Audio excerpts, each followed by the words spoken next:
সময়টা 1941 সালের মাঝামাঝি। জার্মানি পুরো ইউরোপে তাণ্ডব চালালেও সোভিয়েত ইউনিয়ন মানে রাশিয়ানরা কল্পনাও করতে পারেনি যে জার্মানিরা তাদেরকে দখল করার জন্য যুদ্ধ করবে। তবে সব কল্পনা ভেঙে জার্মানি তার অপারেশন বারবারোসার মাধ্যমে শুরু করে ইনভেশন। তারা প্রথমেই হামলে পড়ে পোল্যান্ডের ব্রেস্ট শহরে, যেখানে ব্রেস্ট ফর্টেস নামের একটি দুর্গে তখনও কয়েক হাজার সৈনিক ও তাদের পরিবার ছিল।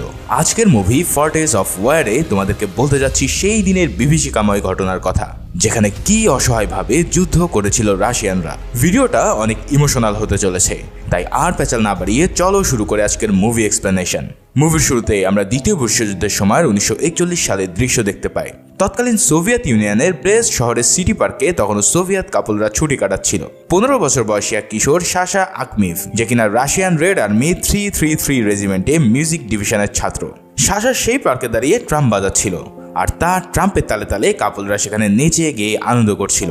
হঠাৎ ট্রাম্প বাজাতে বাজাতে সাশার চোখ যায় তার ক্রাশ আনিয়ার দিকে, যে তার দিকে একটু মুচকি হেসে চলে যায়। ক্রাশের এই হাসি দেখে সাশার মিউজিকের তাল একটু ছুটে যায়, যেটা খেয়াল করে তার বড় ভাই আন্দ্রে দেখে ফেলে। আন্দ্রে তার চাইতে বয়সও কিছুটা বড় এবং রাশিয়ান আর্মির একজন সোলজার। গানের তালে ভুল হয়ে যাওয়ার জন্য আন্দ্রে তার ছোট ভাইকে একটু বকাবকি করে ফর্টেসের ভিতরে নিয়ে যায়, আর সাশাও তখন কিছুটা মন খারাপ করে পার্ক থেকে ব্রেস্ট ফোর্টে চলে যায়। পরের সিনে আমরা আরও একজন রাশিয়ান অফিসারকে দেখতে পাই, যার নাম ইয়েফেন ফমিন। ইয়েফেম তার স্ত্রী আর বাচ্চাদেরকে এই ফর্টেস দেখানোর জন্য ট্রেনের টিকিট বুক করতে যায়, কিন্তু স্টেশনের মাস্টাররা তাকে জানিয়ে দেয় যে তাদের কাছে আর কোনো টিকিট খালি নেই। তাই ইয়েফিম তখনকার মতন তার স্ত্রীকে এখানে নিয়ে আসতে ব্যর্থ হয়। ফিরে আসার পথে তার দেখা হয় বন্ধু নিকোলাইয়ের সাথে, যে সেই পথ দিয়েই গাড়ি চালাচ্ছিল। নিকোলাই তাকে গাড়িতে তুলে নিলে সে গাড়িতে বসে তার স্ত্রীর উদ্দেশ্যে একটা চিঠি লেখে। চিঠিতে সে জানায় সে তার স্ত্রীকে নিতে আসতে পারছে না, তবে চিন্তার কোনো কারণ নেই, কারণ দুর্গের পরিস্থিতি শান্ত এবং সামনে যুদ্ধ হওয়ারও কোনো সম্ভাবনা নেই। এদিকে নিকোলাই ইয়েফিমকে দুর্গে পৌঁছে দেওয়ার পর চলে যায় তার প্রেমিকা সোনিয়ার কাছে। সোনিয়া তখন ব্রেস্ট ফোর্টের বাইরে একটি দোকানে কাজ করছিল।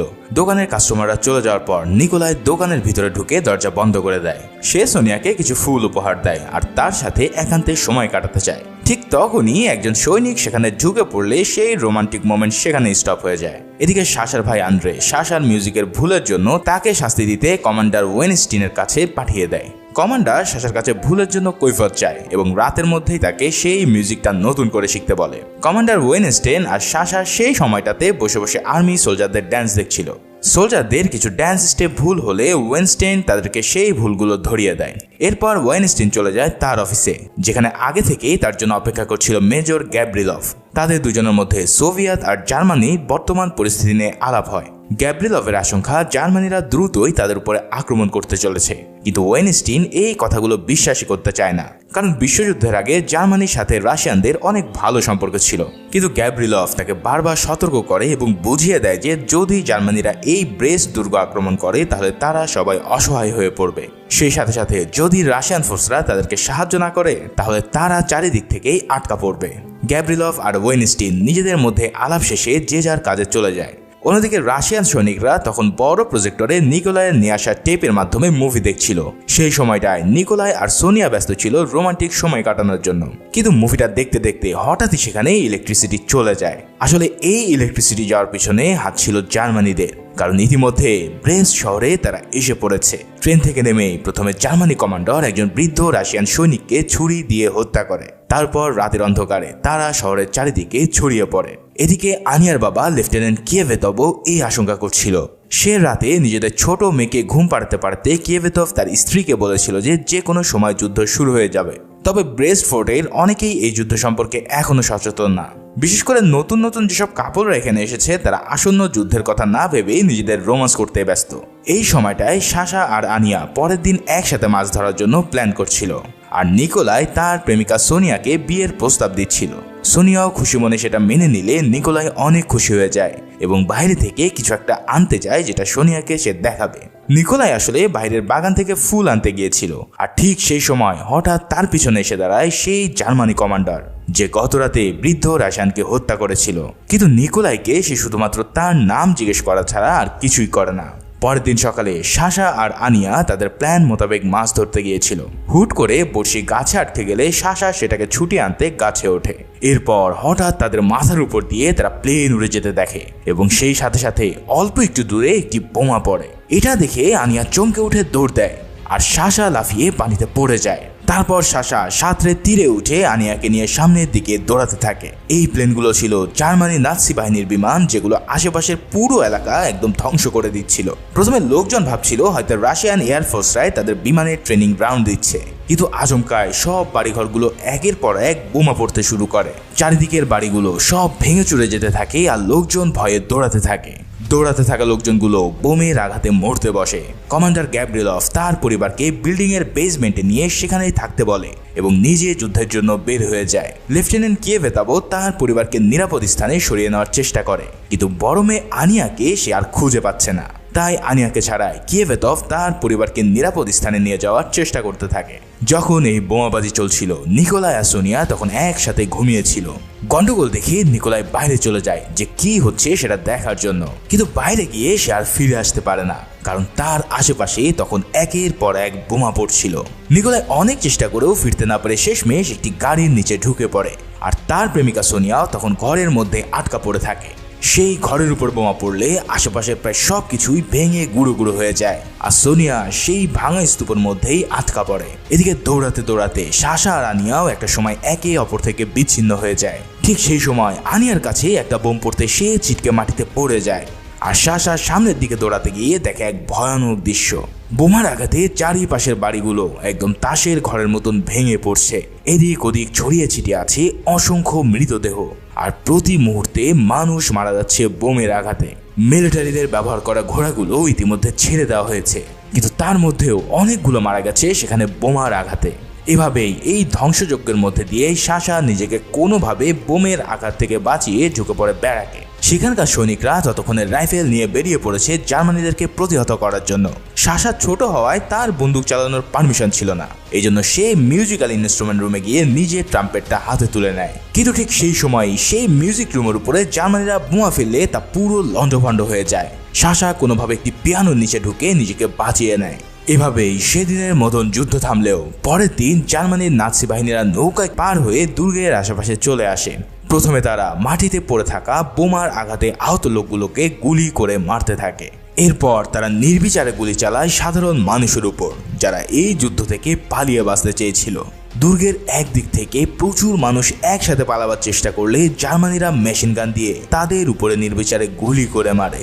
এরপর তারা আহত সৈনিকদের মেডিকেলে ঢুকে সেখানে ডাক্তারকেও জিম্মি করে নেয়। মেজর গ্যাব্রিলভ দুর্গের আশেপাশে সৈনিকদের পালাতে দেখে তাদেরকে থামিয়ে দেয়। মেজর তখন পালাতে থাকা সাশাকেও থামিয়ে ট্রাম্পেট বাজাতে বলে।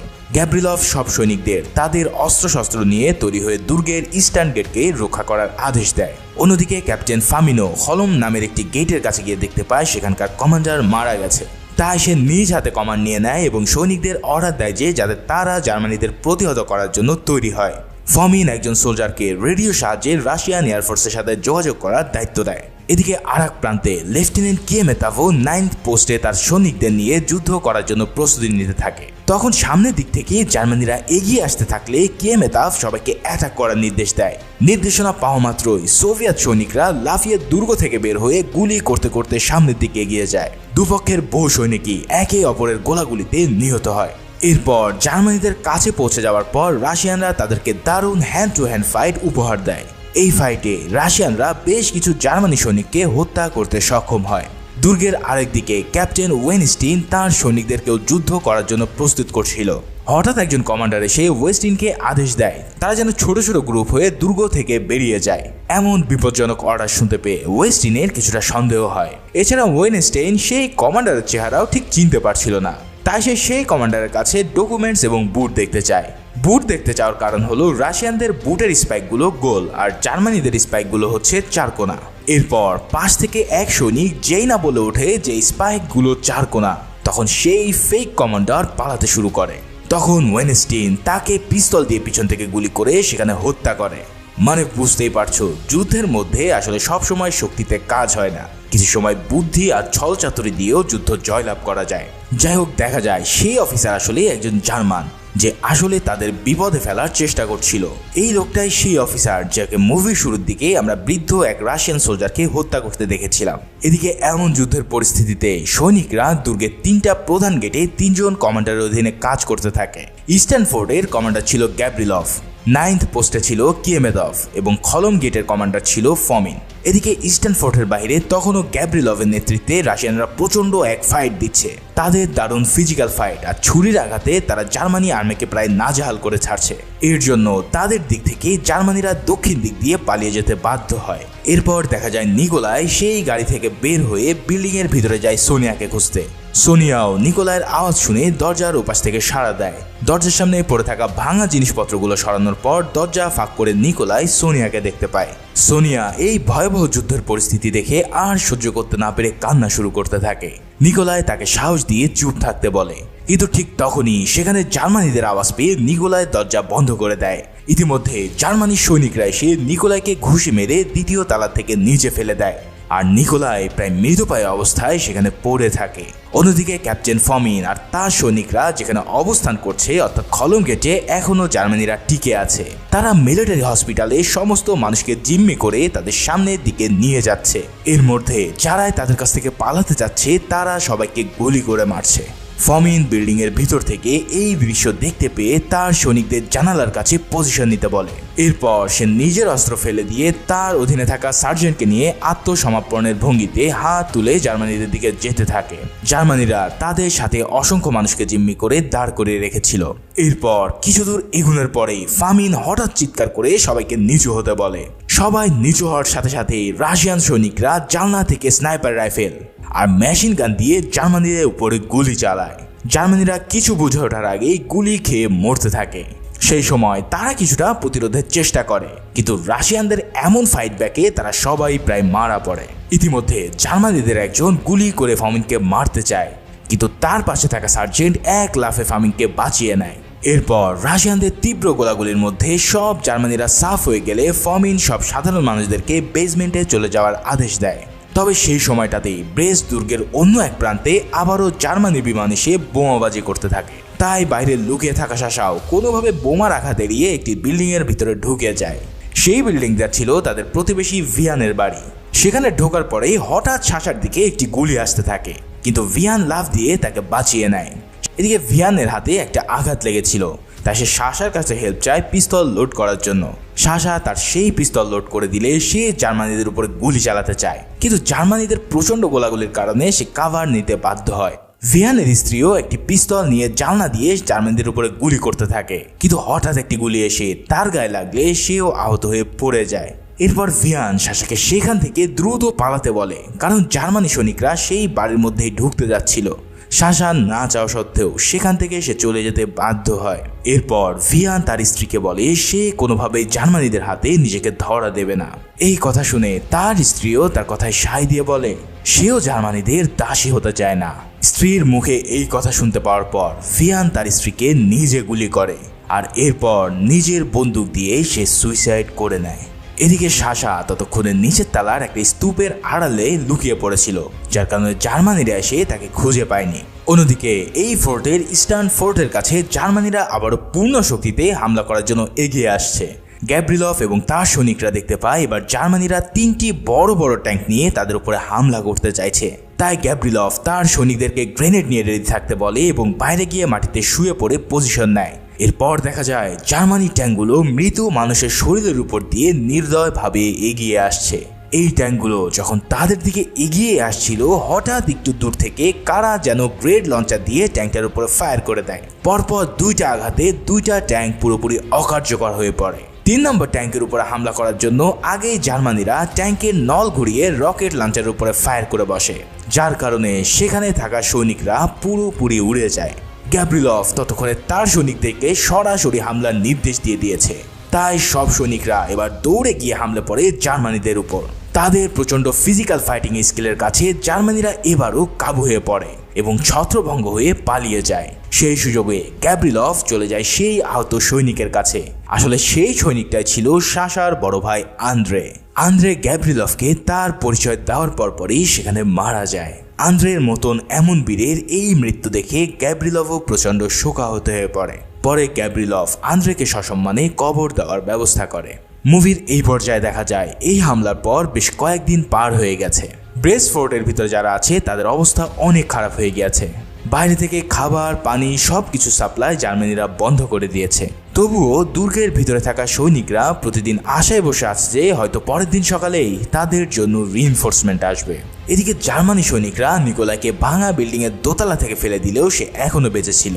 কিছু সময় পর তার জ্ঞান ফিরলে সে দেখতে পায় জার্মানি সৈনিকরা তার প্রেমিকা সোনিয়াকে টেনে হেঁচড়ে নিয়ে যাচ্ছে। এই দৃশ্য সহ্য করতে না পেরে একটি ভাঙা জানলা দিয়ে বাইরে লাফ দিয়ে দৌড় দেয়। এই কাণ্ড দেখে জার্মানিরা গুলি করা শুরু করলে নিকোলাই একটি গর্তের মধ্যে হুমড়ি খেয়ে পড়ে। সোনিয়াও জার্মানিদের হাত থেকে রক্ষা পেতে দৌড় দিয়েছিল, কিন্তু কিছু দূর আসার পরে সে মাটিতে পড়ে গেলে জার্মানিরা আবারও তাকে টানতে টানতে নিয়ে যায়। এই দৃশ্য দেখে নিকোলাই প্রচন্ড দুঃখে কাঁদতে শুরু করে, কিন্তু তার তখন কিছুই করার ছিল না। এদিকে লেফটেন্যান্ট কিয়েভেতাভ তার স্ত্রী এবং সন্তানকে যেখানে লুকিয়ে রেখেছিল সেখানে গিয়ে আবারও তাদেরকে উদ্ধার করতে যায়। তাদের সাথে তখন সেখানে অনেক নারী আর শিশু ছিল, যাদের সবাইকে কিয়েভেতাভ বেসমেন্টে পাঠায়। এরপর কিয়েভেতাভের স্ত্রী তাকে জিজ্ঞেস করে যে আনিয়া কোথায়, কিন্তু কিয়েভেতাভ তার উত্তর কিছুতেই দিতে পারে না, কারণ আনিয়া যে কোথায় আছে সেটা সে বলতে পারছে না। এদিকে আনিয়ার প্রেমিক সাশাও খুঁজতে খুঁজতে কিয়েভেতাভের কাছে চলে আসে।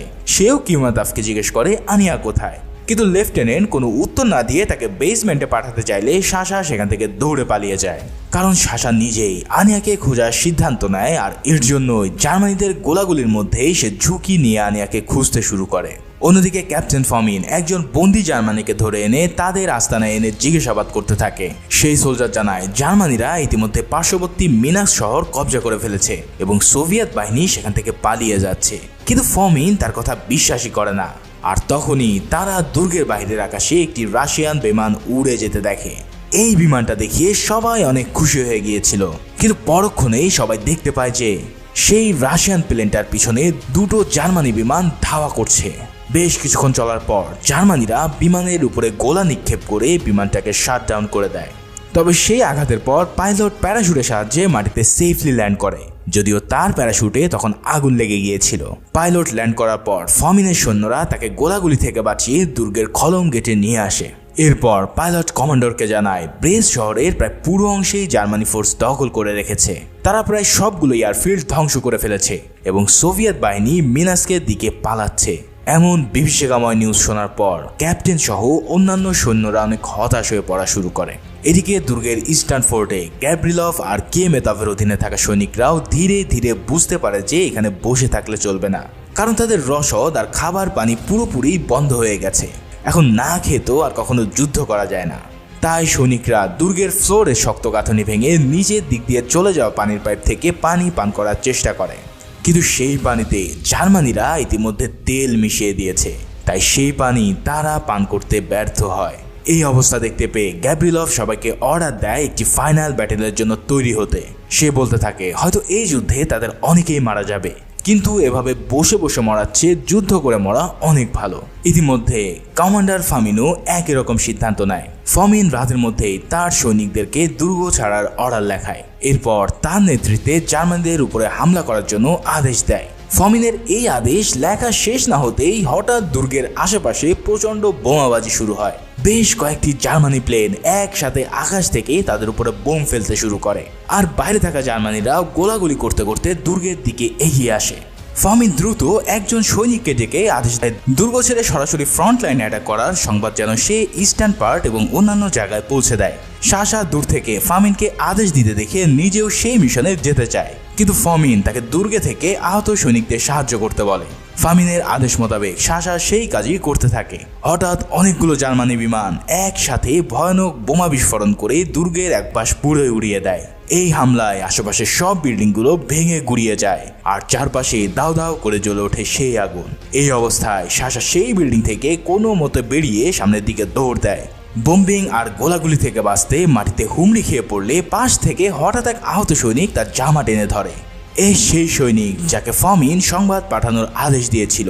সেই সৈনিক এবার সাশাকে বলে যে যেহেতু তার অবস্থা খুবই খারাপ, তাই মনে হয় না সে এই অর্ডার নিয়ে আর পৌঁছাতে পারবে। তাই সাশা যেন তার পক্ষ হয়ে এই সংবাদ তাদের কাছে পৌঁছে দেয়।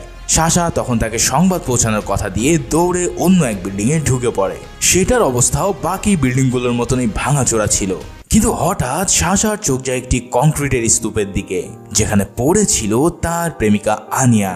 হঠাৎ দুজনে দুজনকে এই অবস্থায় দেখে একদম বাকরুদ্ধ হয়ে যায়। তবে জার্মানি সৈনিকের আসা আওয়াজ পেয়ে দুজনেই অনেক চুপ করে বসে থাকে।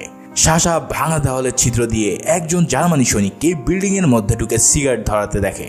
কিন্তু হঠাৎ সেই লোকটা চোখ সাশা আর আনিয়ার দিকে গেলে সাশা তৎক্ষণাৎ নিজের সাথে থাকা পিস্তল বের করে লোকটাকে মেরে ফেলে। এরপর সাশা আনিয়াকে বলে তার কাছে একটা অর্ডার আছে যেটা তাকে পালন করতে হবে। সে চাইলেও আনিয়াকে নিয়ে যেতে পারবে না, তাই আনিয়াকে এখানে সেফ থাকতে বলে হতাশ মন নিয়ে সাশা সেখান থেকে বেরিয়ে যায়। এরপর সাশা অসংখ্য মৃতদেহ আর ভাঙা জিনিসপত্রের স্তূপ পার করে সামনের দিকে এগোতে থাকে। তারপর কোনোভাবে জার্মানিদের গুলি থেকে বেঁচে খাল পার হয়ে ইস্টার্ন ফোর্টের কাছে গিয়ে পৌঁছাতে সক্ষম হয়। সেখানে গিয়ে সে গাব্রিলভকে ফামিনের অর্ডার জানিয়ে দেয়। প্রচন্ড আহত আর ক্লান্ত থাকার কারণে অর্ডার জানানোর পরপরই সাশা অজ্ঞানের মতন ঢলে পড়ে।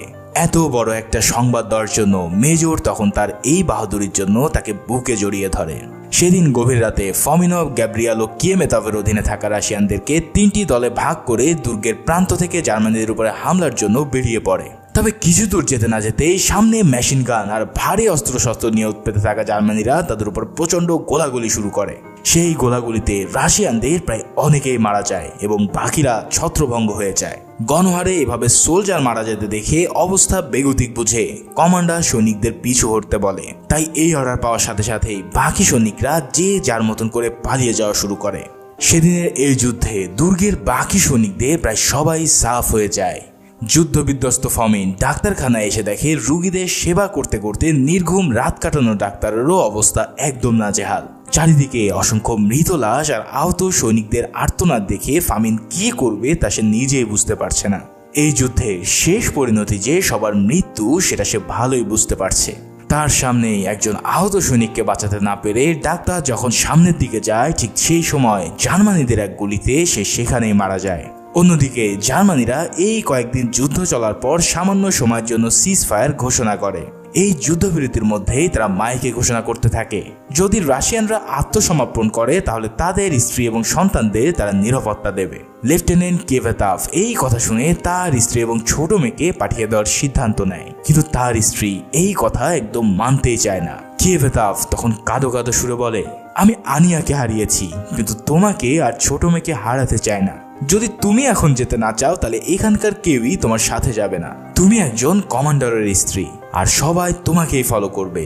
অবশেষে কিয়েমেতভের স্ত্রী তার কথায় রাজি হলে কিয়েমেতভ তাকে একটি সাদা পতাকা বানিয়ে দেয়। তারপর অনেক ইমোশনাল হয়ে দুজনকে বিদায় জানায়। এদিকে সাশা তার সেই বীর গাথা ডিউটি শেষ করে আনিয়াকে নেওয়ার জন্য আবার সেখানে উপস্থিত হয়, কিন্তু দেখা যায় পুরো জায়গাটায় তখন দাউ দাউ করে আগুন জ্বলছিল। তবুও সাশা এই ধ্বংসস্তূপের মাঝেই আনিয়াকে এক কোণে সেফলি পড়ে থাকতে দেখে। সাশা তাকে খুঁজে পেয়ে জাগিয়ে তোলে এবং পানি খাওয়ায়। এরপর আনিয়াকে বলে আনিয়ার বাবা তার জন্য অপেক্ষা করছে, তাদের যেতে হবে। সাশা আনিয়াকে সেই ভাঙা ঘর থেকে বের করে নিয়ে আসলে দূর থেকে কিয়েভেতভ তাকে দেখতে পায়। আনিয়া বেঁচে আছে এটা দেখতে পেয়ে তার বাবা অনেক খুশি হয় আর তাকে বুকে পরম আদরে জড়িয়ে ধরে।